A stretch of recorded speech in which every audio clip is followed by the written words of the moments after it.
ఎవరికి కూడా ఏ అన్యాయం చేసే వ్యక్తి కాదు. అసలు వచ్చి 1 ఇయర్ అవుతుంది కదా, అవును, మరి ఏం చేసిండు పవన్ కళ్యాణ్ అని అంటున్నారు.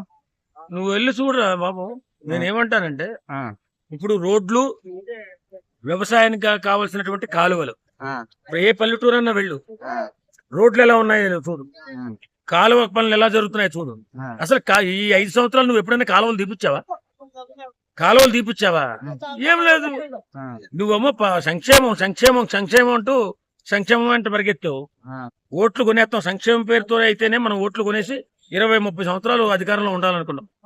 కానీ అభివృద్ధి కావాలి కదా, ఫ్యాక్టరీలు కావాలి కదా, పారిశ్రామిక కేంద్రాలు కావాలి కదా, అలాగే ఐటీ కంపెనీలు రావాలి కదా.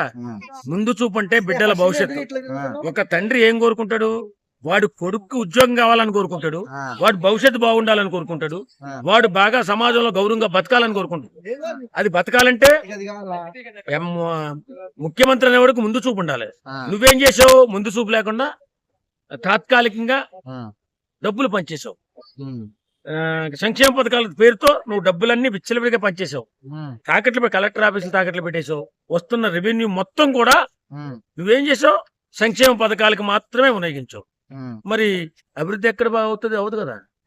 అభివృద్ధి అవ్వకపోతే నాలాంటోడు, నాకు ఒక 2 బిడ్డలు ఉన్నప్పుడు నేనేం ఆలోచిస్తా? నా బిడ్డలు బాగుండాలి, వాళ్ళ భవిష్యత్తు బాగుండాలి అని ఆలోచిస్తా. నువ్వు ఆలోచన లేదు కాబట్టి నిన్ను ఓడించావు.